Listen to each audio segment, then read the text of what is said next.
नमस्कार दोस्तों। इस सीरीज़ में हम बात कर रहे हैं कि यूपी पीसीएस मेंस का सिलेबस क्या है। क्योंकि अगर हमें सिलेबस नहीं पता है तो कोई भी कुछ भी पढ़ाएगा, या कोई नहीं भी पढ़ाए हम खुद से भी पढ़ेंगे तो इधर उधर की बातें पढ़ेंगे, तैयारी होगी नहीं, सटीक तैयारी नहीं होगी, समय ऐसे निकलता चला जाएगा।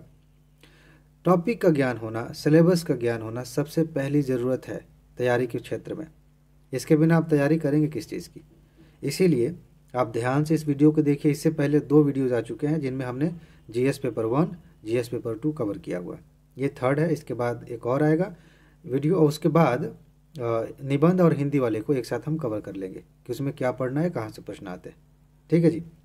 एक चीज़ है, इस वीडियो के डिस्क्रिप्शन बॉक्स में लेट्स मेक इट ईजी के नाम से एक वीडियो का लिंक है। उसे जाइए, इत्मीनान से देखिए, क्योंकि 5 जनवरी से एक सीरीज़ शुरू होगी जिसमें हम बात करेंगे जीरो से लेकर के फाइनल सिलेक्शन तक की कौन कौन सी ऐसी टेक्निक्स हैं जिन्हें हम अपनाएं, उन्हें लागू करें तो बहुत बेहतर प्रदर्शन कर सकते हैं, अच्छी रैंक ला सकते हैं। ये सारी चीज़ें वहाँ पे आप देख सकेंगे। फ़िलहाल उस वीडियो को आप देखेंगे तो आपको बहुत कुछ सीखने को मिलेगा। लगभग 29 मिनट की वीडियो है। इत्मीनान से देखिए, समय नहीं है अभी मत देखिएगा, लेकिन उसे इत्मीनान से देखिए, समझिए। और इसकी ये जो आप वीडियो देख रहे हैं इसकी पीडीएफ लास्ट वीडियो जब आएगी तो उसके नीचे डिस्क्रिप्शन बॉक्स में भी, और हो सकता है कमेंट में ही, कमेंट बॉक्स में आपको लिंक मिल जाए, वहाँ से जाके आप इसे डाउनलोड कर लेंगे। ठीक है, ताकि इसे बार बार रिवाइज करते रहें, देखते रहें। चलिए आगे बढ़ते हैं। पहला टॉपिक है सामान्य अध्ययन जीएस पेपर 3 का। क्या है? भारत में आर्थिक नियोजन। इसके तहत हमें क्या पढ़ना है? आर्थिक नियोजन में देखिए मोटे तौर पर इसके उद्देश्य क्या है, इसके उपलब्धियां क्या हैं। आज़ादी के बाद से लेकर के पंचवर्षीय योजनाएं चलती रहीं, उसके बाद से बीच में 90 के दशक में सुधार हुए, एलपीजी सुधार हुए। ये सारी चीज़ें हम पढ़ेंगे। क्या मकसद रहे, क्यों कोई बदलाव किया गया, कैसे मैनेजमेंट किया गया, और इनकी क्या उपलब्धियां रहीं। सिर्फ उपलब्धियां नहीं, इसमें हम थोड़ा आगे बढ़ के ये भी जानेंगे, क्योंकि वहाँ से प्रश्न आते हैं, ये जानेंगे कि इसका जो है इसके नेगेटिव प्रभाव क्या रहे। ये सारी चीज़ें समझेंगे इसमें। और नीति आयोग की क्या भूमिका है फिलहाल आर्थिक नियोजन में, इसे भी समझना बहुत ज़रूरी है। पहला टॉपिक है। आगे गरीबी वाला हमने देखा, सेकेंड पेपर में भी गरीबी से प्रश्न आते हैं।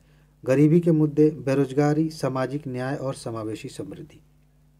इसमें एक एक मुद्दे को अलग अलग करके हम पढ़ेंगे। गरीबी से संबंधित कितने इश्यूज निकलते हैं, बेरोजगारी अपने आप में एक बड़ा मुद्दा बनता जा रहा है और है भी, तो इसके कितने डायमेंशंस हैं, इसके क्या रिजल्ट्स आ रहे हैं, किसके क्या परिणाम है, और इसके क्या जो है उपाय होने चाहिए। ये सारी चीज़ें हम बात करेंगे इस पर। सामाजिक न्याय को लेकर के बहुत सारी चीज़ें हैं। सोशल जस्टिस कैसे सुनिश्चित किया जाए, सरकार इसके लिए क्या कर रही है, कौन सी योजनाएं लेके आ रही है, न्यायपालिका की क्या भूमिका है, बहुत सारी चीज़ें इसमें हैं। साथ ही साथ समावेशी वृद्धि कैसे हो, समृद्धि कैसे हो, ये समझेंगे इस टॉपिक में। आगे तीसरा टॉपिक है, यहाँ से प्रश्न अक्सर आते हैं। सरकार जो बजट लेके आती है, चूँकि यूपी मेंस का है, यूपी पीसीएस का, तो यहाँ यूपी का भी बजट, ठीक है, और केंद्र सरकार का तो पढ़ना ही है। और वित्तीय प्रणाली हमारी कौन सी है, इसे हम समझेंगे मतलब डिटेल से। वैसे तो सारे टॉपिक्स आप ध्यान से देखिए, मेंस के हम कितने संक्षिप्त में बातें कर रहे हैं। इसका मतलब ये नहीं है कि चीज़ें हम छोड़ देते हैं, जितना काम का है सब कवर करते हैं। अब देखिए, यहाँ से जब आगे बढ़ेंगे आप तो एग्रीकल्चर वाला हिस्सा शुरू होगा। देखिए क्या पढ़ना है। हमारे देश में प्रमुख फसलें कौन कौन सी हैं, और फसलों के विभिन्न प्रकार, सिंचाई की विधियाँ और सिंचाई प्रणाली, ये सारी चीज़ें हम पढ़ेंगे। और इसमें ज़्यादातर ना फसलों में वाणिज्यिक फसलों से ज़्यादा प्रश्न आते हैं, जैसे गन्ना हो गया, कपास हो गया। यहाँ से सिंचाई की विधियों से प्रश्न आते हैं, सिंचाई की नई नई तकनीकें आ रही है, वहाँ से हमें पढ़ाई करनी है। ठीक है, सिंचाई प्रणाली। कृषि जो उत्पाद है उसका भंडारण कैसे हो, ये अपने आप में बड़ी समस्या है। उत्तर प्रदेश, बिहार जैसे राज्यों में और बड़ी समस्या है। ठीक है, ढुलाई और विपणन के बारे में जाने, ये सब कृषि उत्पाद की बात है। और किसानों की सहायता के लिए सरकार कौन कौन सी नई तकनीक लेके आ रही है, इलेक्ट्रॉनिक तकनीक लेके आ रही है, ये आपको जानना है इस टॉपिक में। सिंपल है, यहाँ पे करंट अफेयर्स को ध्यान में रख के चीज़ें आप गेस कर सकते हैं। इस पर हम बात करेंगे, लेट्स मेक इट ईजी में। आगे देखिए, यहाँ देखिए, इस बार यहाँ से प्रश्न आ सकते हैं, आगे भी आएंगे, क्योंकि बहुत मतलब ज्वलंत मुद्दा है, इस पर बात होती रहती है। प्रत्यक्ष और अप्रत्यक्ष कृषि सहायकी सब्सिडी की बात हो रही है, तथा न्यूनतम समर्थन मूल्य, कुछ ध्यान आ रहा है, बहुत बड़ा इशू है ये।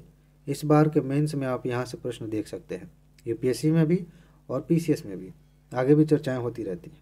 तो इनसे संबंधित मुद्दे क्या हैं, इस पे वीडियो आएगी बहुत अच्छी, बहुत जल्दी, इसे आप पढ़िए। सार्वजनिक वितरण प्रणाली बहुत ज़रूरी है। इस समय कोरोना महामारी के दौरान हमने देखा कि ये जो प्रणाली है इसकी कितनी खामियां हैं। फिलहाल इस प्रणाली में हम देखेंगे कि इसका मकसद क्या है, इसका क्रियान्वयन कैसे हो रहा है, इसकी सीमाएं क्या हैं, दिक्कतें क्या हैं, और सुदृढ़ीकरण इसका कैसे हो, ये सारी चीज़ें देखेंगे। साथ ही साथ देखिए ट्रांसलेशन में इन्होंने कामा वगैरह नहीं लगाया। खाद्य सुरक्षा के बारे में अलग से पढ़ना बहुत ज़रूरी है, डिटेल में पढ़ना बहुत ज़रूरी है, क्योंकि भारत सहित दुनिया में कई बहुत सारे लोग, अरबों लोग हैं अभी जो खाद्य सुरक्षा के खाद्य संकट से जूझ रहे हैं बेसिकली। ठीक है, बफर भंडार की चर्चा होती है हमारे यहाँ, उसकी क्या समस्याएं हैं, कौन सी नई तकनीक लाया जाए, अनाज खराब हो जाता है, आप देखते हैं, आपने बहुत सारे फोटोज़ वीडियोज़ देखे होंगे। और कृषि संबंधी तकनीकें कौन कौन सी हैं, ठीक है, और कौन कौन से मिशन चलाए जा रहे हैं, ये सारी चीज़ें हम देखेंगे इस टॉपिक के तहत एग्रीकल्चर में। आगे देखिए, यहाँ से प्रश्न काफ़ी पूछे जाते हैं। खाद्य प्रसंस्करण और संबंधित उद्योग, खाद्य प्रसंस्करण उद्योग क्या है, इसकी क्या चुनौतियाँ हैं, सरकार इसके लिए क्या प्रयास कर रही है, इससे क्या लाभ होगा, इससे कैसे रोजगार मिलेगा, सब कुछ पढ़ेंगे। ठीक, और ये जो संबंधित उद्योग हैं इनका कार्य क्षेत्र, महत्व, वही सारी बातें, स्थान निर्धारण कैसे होता है, ऊर्ध्वाधर और अधोप्रवाह आवश्यकताएं। देखिए सीधी सी बात है, आप पढ़ेंगे ज्योग्राफी, अगर आपका ऑप्शनल होगा, इकोनॉमी आप पढ़ते हैं तो आपने पढ़ा होगा कि अग्रगामी पश्चिमगामी संबंध होते हैं। सिंपल सी बात कहें, देखिए आपने एक इंडस्ट्री खोली है तो आपको कच्चा माल की ज़रूरत है, तो कहीं से आप किसी से जुड़े हुए हैं, बैकग्राउंड आपका कुछ है, वहाँ से आप सामान ले रहे हैं, कुछ बनाया, उत्पाद बनाया, फिर ये उत्पाद बन जाएगा तो क्या करेंगे, इसका किसी को सप्लाई करते हैं। तो ये जो संबंध है, ये जो आवश्यकताएं हैं, इस पर बात करेंगे। और यहाँ से क्वेश्चन वैसे आते नहीं है, लेकिन इस जो समझ है ना, ये काफ़ी जगह हेल्प करती है। आगे देखिए, आपूर्ति श्रृंखला प्रबंधन समझना है, ये क्या है, क्या चुनौतियाँ हैं इसमें, इसका क्या महत्व है, ये सारी चीज़ें हैं। और भारत में आज़ादी के बाद से जो भूमि सुधार हुए हैं उसके बारे में हम डिटेल से जानेंगे, क्या क्या किया गया, क्या उसका प्रभाव हुआ, क्या समस्याएं हैं, अभी क्या किया जाना चाहिए, अभी भी सरकार कुछ कर रही है उसके बारे में भी जानेंगे, कौन कौन सी योजनाएं आ रही हैं, स्वामित्व योजना का नाम सुना होगा आपने। इस तरह की चीज़ें जो हैं हम देखेंगे इसमें। आगे देखिए, आगे बढ़ते हैं।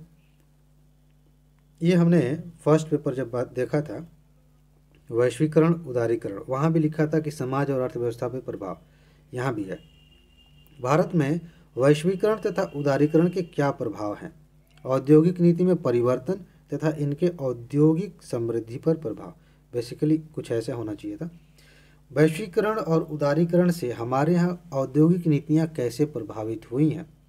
आप देखिए 1991 में जो सुधार लाए गए थे उन पर इसका क्या असर पड़ा, अभी भी असर पड़ रहा है। एफडीआई की बात आप करेंगे तब भी असर दिखेगा, बहुत सारी चीज़ें। और भारत में जो औद्योगिक समृद्धि हो रहा है उस पर क्या प्रभाव पड़ रहा है। आज की दुनिया में कोई भी अर्थव्यवस्था स्वतंत्र रूप से विकसित नहीं हो सकती, सब एक दूसरे पर निर्भर है। ये सारी चीज़ें हम पढ़ेंगे, बहुत मज़ा आएगा। आगे देखिए, आधारभूत संरचना के बारे में पढ़ना है, एनर्जी सेक्टर को आप समझेंगे, बहुत कुछ इसमें है, बहुत बड़ा चैप्टर है और यहाँ से बार बार प्रश्न आते हैं। लेकिन इसको हम खंड खंड में, जैसे ऊर्जा को, एक तो ऊर्जा संकट पढ़ा जाता है, बाकी पारंपरिक ऊर्जा जो है वो ख़त्म हो रही है, सस्टेनेबल डेवलपमेंट से जोड़ के देखा जाता है, पवन ऊर्जा है, सौर ऊर्जा है, इसको अलग अलग करके देखेंगे, बहुत इंपॉर्टेंट टॉपिक है। बंदरगाह है, सड़क है, सड़क, विमानपत्तन है, रेलवे है, इन सब के बारे में बात करेंगे। रेलवे इंपॉर्टेंट है, चर्चा में चल रहा है। विमानों के बारे में भी बात करेंगे, सड़क के बारे में बात करेंगे। यहाँ पे कभी कभी सड़क का जो है वो रेलवे के साथ कंपैरिजन करके पूछ लेता है, तो ये सारी चीज़ें हम देखेंगे। आगे देखिए, अगला टॉपिक है विज्ञान और प्रौद्योगिकी से संबंधित, इसका विकास और अनुप्रयोग, कैसे विकास हो रहा है, नई नई टेक्नोलॉजीज़ कैसे आ रही हैं, उनका यूज़ कैसे हो रहा है, बेसिकली दैनिक जीवन पे, राष्ट्रीय सुरक्षा में इसका क्या प्रभाव पड़ रहा है। ठीक है, और भारत की विज्ञान और प्रौद्योगिकी नीति क्या है, सरकार इस क्षेत्र में क्या कर रही है। ठीक है, आगे देखिए, विज्ञान और प्रौद्योगिकी में भारतीयों की क्या उपलब्धियां हैं, हम इसमें कौन सा तीर मार रहे हैं, इसको देखना है। प्रौद्योगिकी का देशीकरण, बेसिकली कहने का मतलब है कि हमारे यहाँ नेटिव तौर पर देशी प्रौद्योगिकी का विकास कैसे हो रहा है भारत में, कैसे, और नवीन प्रौद्योगिकी का विकास कैसे हो रहा है, इसे हम देखेंगे। प्रौद्योगिकी का हस्तांतरण, ये अलग मुद्दा है, काफ़ी इंपॉर्टेंट मुद्दा है। जैसे मान लीजिए कि देशों से हम खरीद तो लेते हैं, जैसे एग्जांपल के तौर पे हमने किसी देश से मिसाइल खरीद लिया, लेकिन जिस टेक्नोलॉजी से बनी है उसका हस्तांतरण करने में दिक्कतें होती हैं, क्या इश्यूज़ हैं, इस पे बात किया जा सकता है। ये समझने वाली चीज़ है।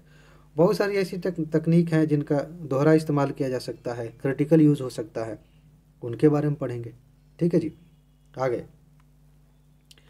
अगला टॉपिक है सूचना और संचार प्रौद्योगिकी। ये यहाँ से आप इसको सिक्योरिटी के एंगल से भी देख सकते हैं। सूचना और संचार प्रौद्योगिकी क्या है, अंतरिक्ष प्रौद्योगिकी क्या है, हम अंतरिक्ष के क्षेत्र में क्या क्या कर रहे हैं, कंप्यूटर के बारे में क्वेश्चन आता है, ऊर्जा स्रोत, नैनो टेक्नोलॉजी। ये देखिए सबसे ज़्यादा इम्पोर्टेंट, नैनो टेक्नोलॉजी, सूक्ष्म जीव विज्ञान, जैव प्रौद्योगिकी, ये वाला रुकिए मैं फिर से कर दे रहा हूँ, नैनो टेक्नोलॉजी और बायोटेक्नोलॉजी, ये सबसे ज़्यादा इम्पोर्टेंट है। उसके ये भी है, सब पे बात करेंगे, लेकिन ये सबसे ज़्यादा, इन पे क्वेश्चन काफ़ी आते हैं। बौद्धिक संपदा अधिकार से संबंधित मुद्दे बहुत सारे हैं, पेटेंट को लेकर, कॉपीराइट को लेकर के, यहाँ समझना बहुत ज़रूरी है। यहाँ से प्रश्न आए हैं, आ सकते हैं आगे भी। डिजिटल अधिकारों से संबंधित मुद्दे, अब नए नए क्षेत्र उभर रहे हैं तो उनसे संबंधित मुद्दे तो आएंगे ही। आगे देखिए इन्वायरमेंट के टॉपिक्स देखें, पर्यावरणीय सुरक्षा और पारिस्थितिकी तंत्र। ये आप सिंपल आप देखेंगे कि इस पर जितने प्रश्न बनेंगे सब पर्यावरण सुरक्षा को लेकर, पर्यावरणीय चिंताओं को लेकर बनेंगे और उनके उपाय आपको बताने पड़ेंगे। एक एक करके सेक्टर वाइज हम बात करें, सेक्टर वाइज नहीं कहना चाहिए, टॉपिक वाइज बात करेंगे। कभी जानवरों को लेकर के, कभी वन को लेकर, कभी मानव जीव वन्य जीव संघर्ष को लेकर, ऐसे बात होगी। इसके अलावा आप प्रदूषण पे बात कर सकते हैं, अलग अलग वायु प्रदूषण बढ़ रहा है, जल प्रदूषण, भूमि प्रदूषण, ये सारी चीज़ें। वन्य जीवन का संरक्षण कैसे हो, जैव विविधता की क्या समस्याएं हैं, कैसे उसे बढ़ाया जा सकता है, ये सारी चीज़ें। पर्यावरणीय प्रदूषण और क्षरण हो रहा है, इससे लेकर के क्वेश्चन बनते हैं। आगे ये बड़ा गंदा ट्रांसलेट कर दिया है, पर्यावरणीय प्रभाव आकलन, पर्यावरणीय संघात आकलन कर दिया। तो पर्यावरणीय प्रभाव आकलन क्या है, इस पर शायद मैंने वीडियो डाली है या नहीं, अभी ध्यान नहीं आ रहा, लेकिन नोट्स इसकी बना कर रखी है, अगर नहीं डाली होगी तो आपको मिल जाएगी। शायद नहीं याद आ गया, ये वीडियो आपको मिल जाएगी, ये वीडियो मैंने डाल रखी है, कई सारे टॉपिक्स कवर किए जा चुके हैं। तो पर्यावरणीय प्रभाव आकलन सिर्फ उतना आप पढ़ लेंगे, आपकी तैयारी हो गई। ये जानना है कि ये है क्या, इसके क्या प्रभाव हैं, इसमें क्या कमियां हैं अभी फ़िलहाल जो नीति है उसमें, और बेहतर कैसे किया जा सकता है, ये आप जानेंगे। उसके बाद से आपदा पे आप देखेंगे कि आपदा से सुरक्षा कैसे हम करें, आपदाओं से बचाव कैसे हो, पारंपरिक तरीके हैं, कुछ और तरीके हैं, ठीक है। और चुनौती के रूप में आपदा क्या है, इसलिए अपने आप में एक बड़ी चुनौती है। कुछ ऐसी जगह है जहाँ पे लगभग हर साल आपदा आने की संभावना रहती है, जैसे असम है, बिहार के क्षेत्र हैं, बाढ़ की आपदा लगभग हर साल आती है। उड़ीसा, आंध्र प्रदेश, पश्चिम बंगाल का क्षेत्र है, चक्रवात का संकट बना रहता है। तो एक चुनौती भी है, इसका उपशमन कैसे किया जाए, इसका प्रबंधन कैसे किया जाए, कैसे आपदाओं को रोका जाए, ये हमें पढ़ना पड़ेगा। यहाँ से एक क्वेश्चन हर साल आता है आपदाओं से, कभी बाढ़ को लेके, कभी आग, कभी शहरी बाढ़, कभी चक्रवात, इस तरह से चीज़ें ये हम पढ़ेंगे। आगे देखिए अब सिक्योरिटी का सेक्शन आ रहा है, सुरक्षा से संबंधित। तो पहले ये कि अंतर्राष्ट्रीय सुरक्षा की चुनौतियाँ कौन कौन सी हैं, इसमें दिया है क्या, इसी के तहत आपको पढ़ना है। आणविक प्रसार के मुद्दे, परमाणु हथियार बनाए, जैसे अब नॉर्थ कोरिया को ही ले लीजिए, एक संकट बना हुआ है, ईरान को लेकर के डर लगा रहता है कहीं वो परमाणु बम बना रहा है कि नहीं, ये सारी चीज़ें। अतिवाद के कारण तथा प्रसार, दुनिया में अतिवाद चरम मतलब पे जा रहा है, जैसे अभी तालिबान का ही मुद्दा देख लीजिए, आतंकवाद देख लीजिए, बढ़ रहा है। इसका कारण क्या है और इसका प्रसार जो हो रहा है उससे क्या समस्याएं हैं। संचार तंत्र, मीडिया की भूमिका और सामाजिक, एक मिनट, और सामाजिक तंत्रीयता, ये फालतू की बात लिखती है, ठीक है। तो कहने का मतलब ये है कि जो संचार तंत्र है, मीडिया है, ये सिक्योरिटी को कैसे प्रभावित करते हैं, ठीक है। सोशल मीडिया कैसे प्रभावित करता है, ठीक है। इसके अलावा साइबर सुरक्षा के आधार क्या, आपको समझना पड़ेगा कि साइबर सिक्योरिटी है क्या। हमारे यहाँ साइबर सिक्योरिटी को लेकर पिछले कई सालों से मुद्दे उठ रहे हैं कि सरकार ने इस पर कोई विशेष ध्यान नहीं दिया है और चुनौतियाँ बढ़ती चली जा रही हैं, संकट बढ़ता चला जा रहा है। तो साइबर सुरक्षा क्या है इसे हम समझेंगे। मनी लॉन्ड्रिंग क्या है, इसके क्या प्रभाव होते हैं, इससे भी समझना बहुत ज़रूरी है। मनी लॉन्ड्रिंग को, इसका सिक्योरिटी से क्या रिलेशन है, इसका इकोनॉमी से क्या रिलेशन है, ये जानना बहुत काम की चीज़ है। साथ ही साथ मानव तस्करी की एक समस्या बड़ी है, सीमा पार मानव तस्करी होता है, देश के अंदर होता है, इसे हम समझेंगे, इससे कैसे रोका जा सकता है, सरकार ने कौन से उपाय किए हैं, ये आपके सिलेबस में है। आगे देखिए 16वां टॉपिक क्या है, भारत की आंतरिक सुरक्षा की चुनौतियाँ क्या क्या है। आतंकवाद, भ्रष्टाचार और प्रतिविद्रोह, बेसिकली जैसे नक्सलवाद है, ये सारी चीज़ें, तथा संगठित अपराध। ये कंसेप्ट आपने अगर नहीं पढ़ा है तो पढ़ेंगे तो बड़ा मजा आएगा समझने में कि ये क्या है, कैसे होता है, संगठित अपराध क्या है, मज़ा आएगा। लेकिन अगर संवेदनशील होकर आप देखेंगे तो दुख भी होगा कि यार क्या चल रहा है ये, ठीक है। लेकिन यही तो है, आप इसी फील्ड में जा रहे हैं, आप इसे सुधारेंगे, यही तो हमारा काम है। तो ये सारी चीज़ें हैं 16वें टॉपिक में। आगे देखिए सुरक्षा बलों की भूमिका आप पढ़िए, भारत में सुरक्षा बलों का संगठन कैसा है, ठीक है। ये सारी चीज़ें प्रकार देखिए, शासनाधिकार क्या है उनके, और भारत का उच्च रक्षा संगठन कौन सा है, मतलब किस तरह के हैं, उनके बारे में आप देखेंगे, ठीक है। अब देखिए नीचे टॉपिक यूपी में आते हैं। उत्तर प्रदेश के आर्थिक परिदृश्य का विशिष्ट ज्ञान। देखिए जो पहला पेपर था ना भूगोल वाला, उसके तहत हम देखेंगे कि किस तरह की ज़मीन है, मिट्टी है, किस तरह के वातावरण में हम रहते हैं, जलवायु कैसी है, वहाँ से इकोनॉमी को समझना बड़ा आसान है। और उसी के आधार पर आप देखेंगे कि यहाँ की अर्थव्यवस्था कैसी है, किस हिस्से का विकास कैसे, जैसे पश्चिमी यूपी और पूर्वी यूपी, इनमें काफ़ी अंतर है इकोनॉमिक स्तर पर आप देखें तो उसके बारे में हम पढ़ेंगे। राज्य सरकार जो बजट बनाती है वहाँ से हम देखेंगे क्या क्या काम की बातें हैं। कृषि, उद्योग, आधारभूत संरचना, भौतिक संसाधनों का महत्व, ये सारी चीज़ें थर्ड पेपर में है। और मानव संसाधन एवं कौशल विकास, इसके लिए यूपी सरकार क्या कर रही है, क्या किया जाना चाहिए, क्या समस्याएं हैं, ये समझना है। सरकार के कार्यक्रम और कल्याणकारी योजनाएं, बस इसकी एक लिस्ट बना लेंगे, उस पर डिस्कस कर लेंगे, काम चल जाएगा। इसके अलावा कृषि, बागवानी, वानिकी और पशुपालन के मुद्दे। कृषि तो हमने अभी शुरू में ही देख लिया, यहाँ यूपी से संबंधित कृषि की बात की जा सकती है। तो कृषि, बागवानी, वानिकी और पशुपालन, ये सारी चीज़ें आप पढ़नी है।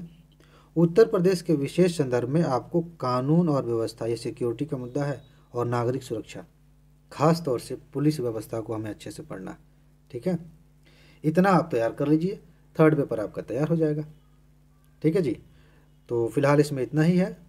अपना ख्याल रखिए, सबसे ज़्यादा इंपॉर्टेंट है कि आप खुश रहिए, मुस्कुराते रहिए, रिलैक्स रहिए, तैयारी बहुत आसानी से हो जाएगी। आगे मिलते हैं अगले वीडियो में। नमस्कार।